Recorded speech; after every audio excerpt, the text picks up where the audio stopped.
प्रमाणम आगम में कहा गया है, नव विधे पायच्छित्ते पन्नत्ते तंजहा आलोयनारी है परिक्रमणारी है तदुभयारी है विवेगारी है व्यूसगारी है तवारी है छेयारी है मूलारी है अणवट्ठपारी है।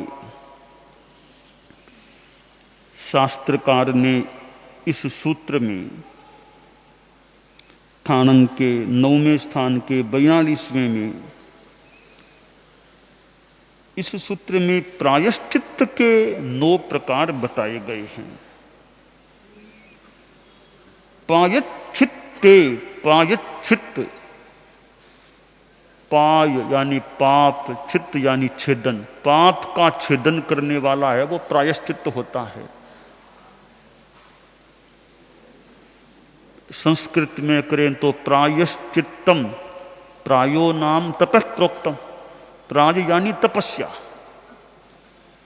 और चित्त यानी जीव, निश्चय जीव, तपस्या और जीव दोनों का योग होता है तो प्रायश्चित्त शुद्धि हो सकती है। स्थिति यह है कि मैन इज एरर, यानी आदमी से गलती, अपराध, दोष हो सकता है।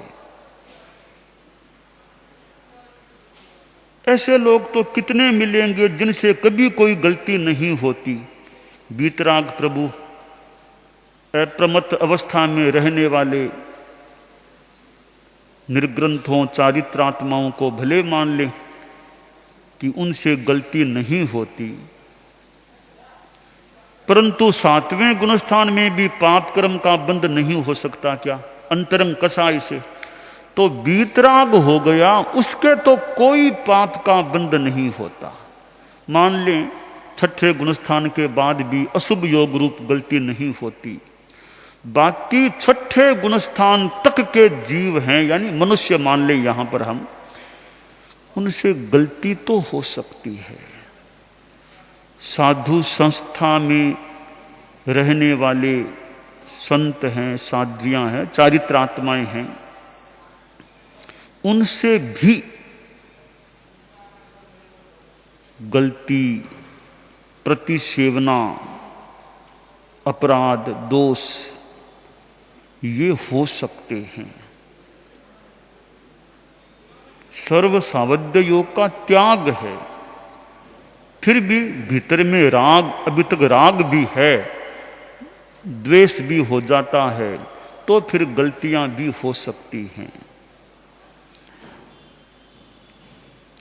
दोष लगे ही नहीं यह तो होना बहुत मुश्किल है। छोटे मोटे कोई दोष तो लग सकते हैं। हाँ, अच्छा तो यही है कि दोष न लगे या बहुत कम से कम ही लगे, ज्यादा न लगे, बहुत बढ़िया बात यह, पर फिर भी कम या ज्यादा दोष लग सकते हैं। ऐसी स्थिति में फिर उपाय क्या? वो उपाय है प्रायश्चित्त। आदमी बाहर जाता है, पैर कुछ गंदे हो सकते हैं, नंगे पांव हैं तो और ज्यादा पैर गंदे हो सकते हैं, पैरों में चप्पल है तो भी कुछ कहीं रज्जें आदि लग सकती हैं। तो ठीक है, स्थान पर आकर के पैर को साफ कर लिया तो गंदगी समाप्त, ठीक हो गया पैर।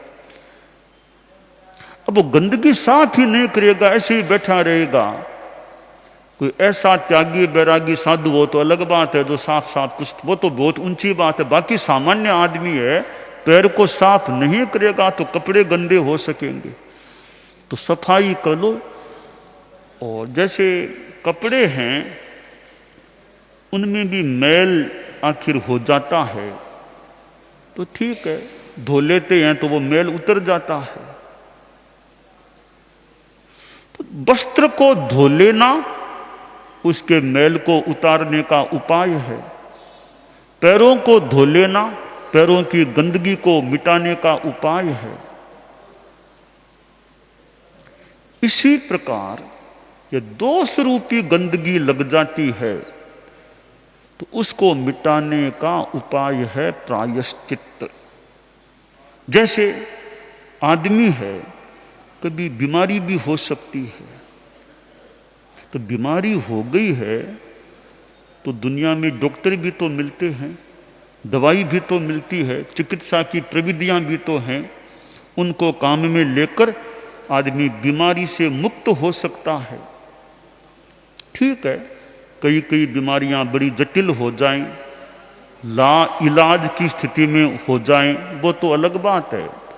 बाकी बीमारी के निराकरण का प्रयास भी तो किया जा सकता है।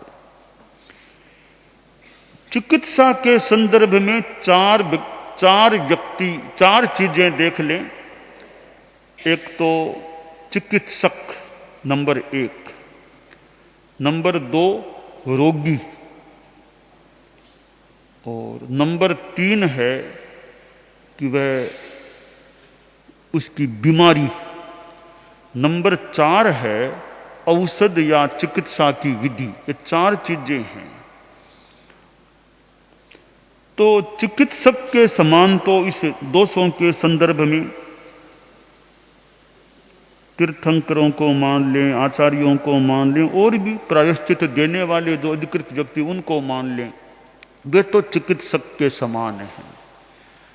दोष करने वाला व्यक्ति है, दोष सेवन करने वाला, वो रुग्ण रोगी के समान है। और वो जो दोष सेवन किया वो बीमारी के समान है। फिर जो प्रायश्चित प्रदाता बताता है, देता है, वो दवाई के समान है। ये 4 चीजें हो गई।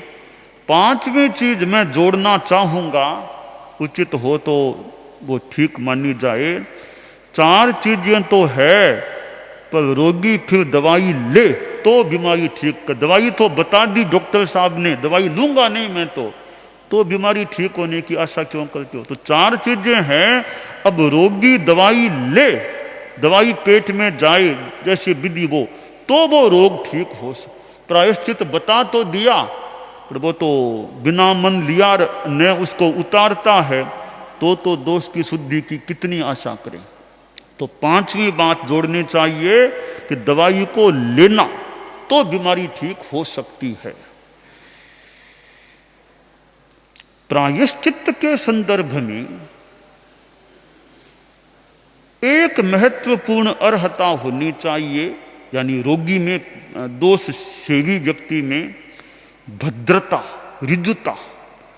ऋजुता से अपनी गलती बता दे। यह बहुत महत्वपूर्ण बात है। डॉक्टर से बीमारी मत छिपाओ और गुरु से गलती मत छिपाओ। डॉक्टर से बीमारी मत छिपाओ और गुरु से गलती मत छिपाओ, तो रास्ता प्रशस्त हो सकेगा। तो प्रायश्चित्त के संदर्भ में यह भद्रता, ऋजुता बहुत नेसेसरी, बहुत आवश्यक है कि भी जो तुमसे गलती हुई वो सरलता से गुरु को या प्रायश्चित दाता को बता दो, सरलता से बता दो। उसमें लुकाव छिपाव करोगे, पूछा तो भी बात को तोड़ मरोड़ जैसे तैसे अपने आप को बचाने का, छिपाने का प्रयास करोगे, तो फिर इलाज होना कठिन है। इलाज क्या दिया जाएगा?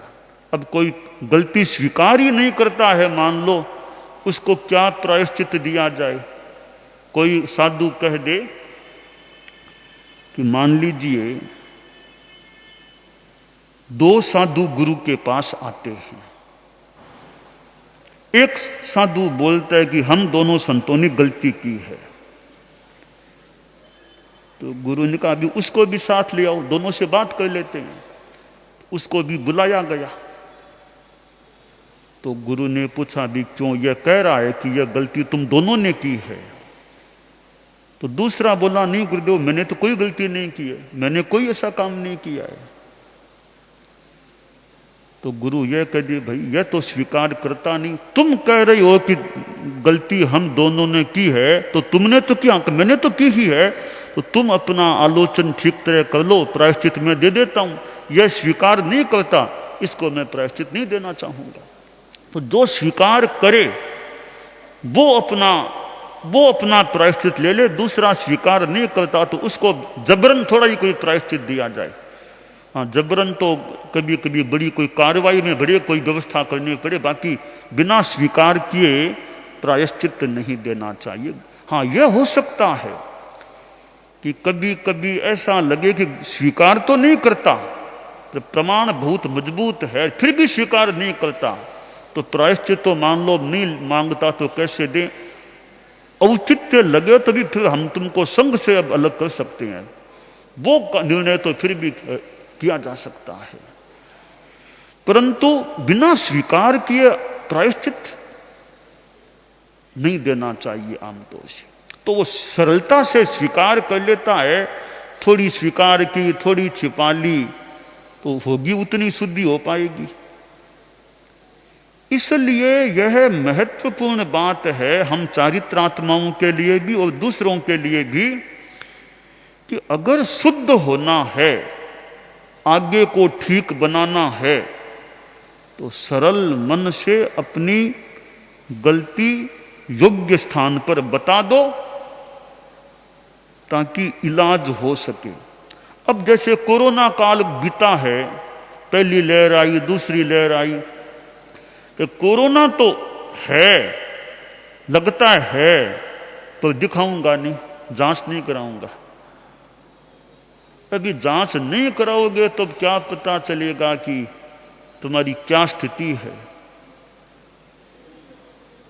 कि दिखा दूं फिर मुझे क्वारंटाइन कर देंगे, तो मुझे बंद कर देंगे, तो इसलिए मैं जांच नहीं कर, तो इसलिए जांच नहीं कराओ कि मुझे क्वारंटाइन कर देंगे, 10 दिन 14 दिन मुझे एक जगह रख देंगे।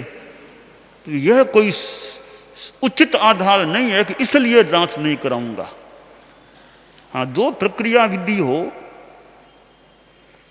उसके अनुसार चलने से कई बार बहुत स्थिति अच्छी हो सकती है। तो अब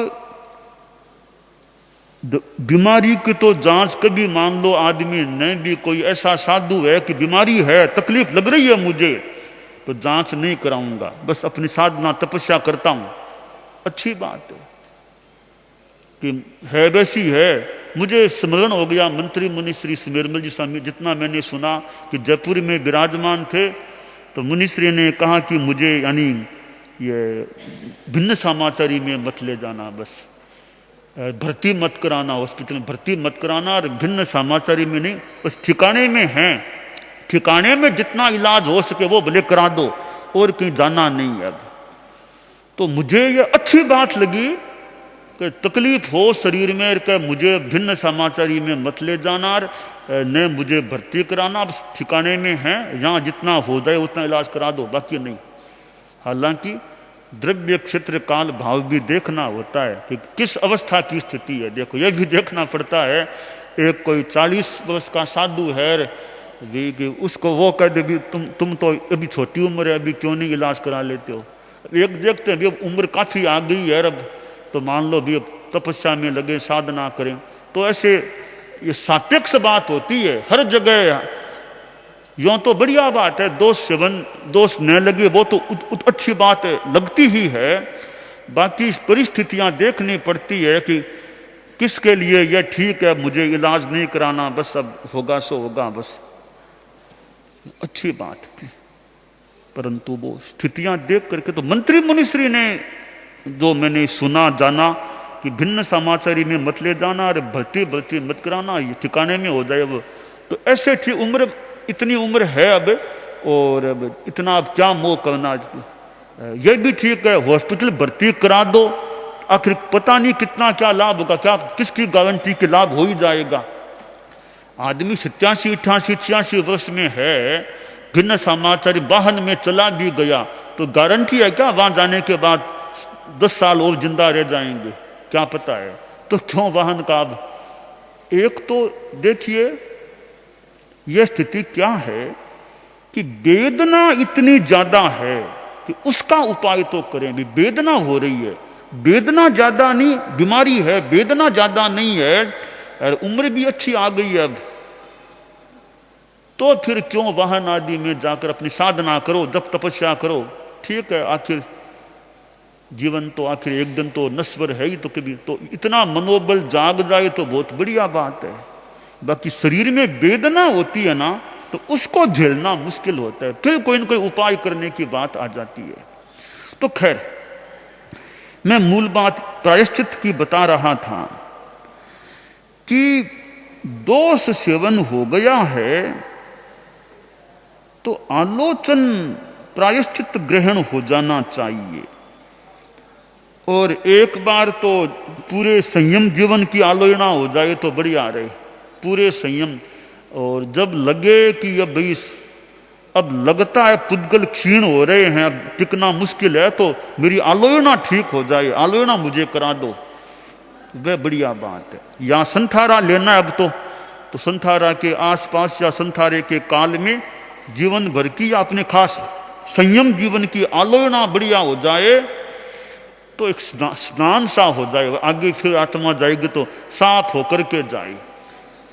और प्रायश्चित भी लेना है तो बढ़िया रहे, किसी जानकार को पास बिठा के उसके सामने अपनी आलोचना कर ले, वो अच्छी तरह करा दे, एक बार का बढ़िया स्नान हो जाए। ठीक है, बाद में जितना दिन निकले उतना निकल जाए, एक बार बढ़िया स्नान हो जाए। लगता है जीवन का अंतिम समय लगभग आ गया है, तो आलोचना हो जाए चारित्रात्मा की बढ़िया, वो अच्छा है। आलोचना अच्छी तरह किसी के सामने कर ले अपनी आलोचना, वो अच्छा क्रम रह सकता है। तो प्रायश्चित के 9 प्रकार यहाँ बताए गए हैं। आलोचना के योग्य, प्रतिक्रमण के योग्य, आलोचना और प्रतिक्रमण दोनों के योग्य, विवेक के योग्य, व्युत्सर्ग के योग्य, तप के योग्य, छेद के योग्य, मूल के योग्य, अनवस्थाप्य के योग्य। 10 प्रकार भी आते, यहाँ 9 प्रकार बताए गए हैं। तो आलोचना यानी ये गुरु को, प्रायश्चित दाता को बता देना, मेरे से यह गलती हुई, यह प्रतिसेवना हो गई है। मैं आजकल वो साधु साधियों को देखता हूं, वो पत्र आते हैं मेरे पास कि भी आलोचना दे दो, प्रायश्चित दो, प्रायश्चित दो। तो मुझे यह अच्छी बात लग रही है कि कम से कम चिकित्सा के मामले में तो जागरूकता है कि कृत दवाई आ गई है, एक अनित आ गई है, एक एक्सरे कराया है, एक ब्लड टेस्टिंग कराई है, एक सीटी स्कैन कराया है, ऑपरेशन कराया, इनकी आलोचना दे दो। तो ये अच्छी बात है भी, कम से कम इतनी जागरूकता है कि आलोचना मेरी हो जाए, और तो शरीर के लिए करना पड़ा है, तो आलोचना हो जाए। वर्तमान समय में मुझे तो ऐसा लग रहा है एक ये प्रायश्चित ले लेना सक्षम उपाय है, अपनी आराधना हो जाए, शुद्धता हो जाए। क्योंकि और तो आज के युग में डॉक्टर को दिखाओ तो कहनी टेस्टिंग कराओ, टेस्टिंग कराओ, बिना टेस्टिंग वो ज़्यादा बात नहीं करते हैं, तो टेस्टिंग कराओ। पुराने जमाने में तो वाह वो नाड़ देखिर वो किया रखे, आजकल तो डॉक्टर कोई आता है, थोड़ी खास बात है, टेस्टिंग कराओ, उसके बिना क्या बताएं हम, तो फिर टेस्टिंग करानी पड़ जाती है। अब कराते हैं तो थोड़ा वो एक अतिक्रमण मान लो कुछ भी, तो वो दोष एक्सरा कराओ, सीटी स्कैन कराओ, वो कराओ, तो ये तो इनकी फिर आलोचना ले लें बस, तो अपना गाड़ा ठीक ठाक चलता रह सकता है, भी शुद्धि हो गई मेरी आलोचना। तो ये आलोचना प्रायश्चित एक बड़ा सक्षम उपाय है कि दोष लग जाते हैं। अब इसी तरह चिकित्सा के सिवाय भी कोई दोष लग जाए, विशेष कोई गलती हो गई है, तो उसका भी प्रायश्चित हो जाता है, तो वो एक अच्छा उपाय है।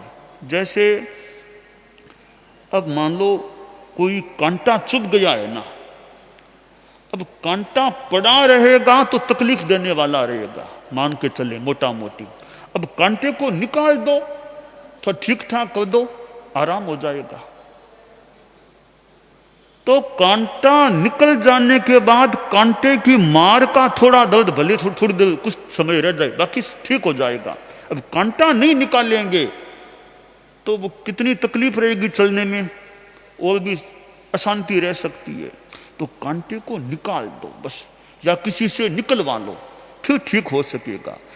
यह दोष, वो खासकर विशेष दोष वो एक कांटा है, उसको निकाल देने में लाभ है। जैसे मान लो कि कोई गांठ हो गई है, पेट में कोई गांठ है, तो गांठ को लिए लिए कब तक चलोगे? गांठ को निकलवा लो, पता नहीं किस तरह की गांठ है, निकलवा लो, साफ हो जाए। गांठ पड़ी पड़ी और ज्यादा की फैलाव व्याधि का हो जाए तो यही बात है दोषों में कि है उसको साफ कर दो, वरना वृत्ति हो जाएगी ना, क्या है पड़ा है, क्या है, तो और दोष और दोष और दोष, तो करते करते कितना फैलाव हो जाएगा दोषों का। तो एक दो हो गया, दो दोष, बस जल्दी साफ कर लो, तो एक बार का रास्ता यानी हमारा संयम रूपी शरीर ठीक हो गया। तो हम चारित्रात्माओं के लिए जो आगमकार ने एक रास्ता बताया है वो बड़ा सुंदर मार्ग है कि सदमस्त हो, ज्यादा छठे गुणस्थान में ही रहने वाले हो तो गलती हो सकती है, ठीक है, प्रायश्चित ले लो, ठीक हो जाओ। बहुत सुंदर उपाय है, इसको हमें काम में काम में लेते रहना चाहिए कि मेरा प्रायश्चित ठीक हो जाए। तो चिकित्सा के संदर्भ में दोष लगे, और कोई प्रतिलेखन में कमी रह गई, भूल गया कर गया, ऐसी दोष हो जाए, और कोई विशेष दोष लग जाए, तो महाव्रतों में थोड़ा बड़ा दोष लगे, ऐसी गलती भी हो गई। जैसे उदाहरण के लिए कोई साधु ने रुपये ले लिए, रुपये लेके रख लिए, तो रुपये लेके रख लिए तो ये थोड़ा बड़ी कोटि का दोष हो गया। तो ले लिए, वापस दे दिए, कर दिए, कुछ भी किया, अब प्रायश्चित कर लो, डरो मत, संकोच नहीं कि क्या समझेंगे, क्या होगा, जो होगा सो होगा, अपनी बात बता दो और प्रायश्चित ले लो। तो ऐसी थोड़ी बड़ी गलतियां भी हो जाए, किसी साधर्मिक की वस्तु थी, वो गया हुआ था, उसकी अलमारी खोल के चीज निकाल ली, ले ली, एक ये अदत्ता दान का दोष हो गया, तो उसको वापस उसकी चीज उसको सौंप दो, गलती का प्रायश्चित कर लो तो ठीक हो सकेगा। ऐसे महाव्रतों में कभी झूठ बोल गया, बात कोई बात को छिपाना था, यथार्थ गलत बात बोल गया, तो यह भी दोष हो गया, तो इसका भी शुद्धिकरण कर लो। ऐसे महाव्रतों में दोष लग जाए, समिति गुप्तियों में ऐसे दोष, तो उनका शुद्धिकरण का उपाय प्रायश्चित है, वो हमें काम में यथा योग्य लेते रहना चाहिए। तो ये शास्त्रकार ने हमको एक सुंदर उपाय बताया है कि प्रायश्चित को काम में लो ताकि संयम का शरीर स्वस्थ रह सके। तो ये बहुत एक साधु संस्था के लिए, आम जनता के लिए भी काम की बात है, गृहस्थों के लिए भी गलती को सरलता से स्वीकार करो, कन्फेशन सरलता से स्वीकार कर लो ताकि अगला रास्ता प्रशस्त बन सके।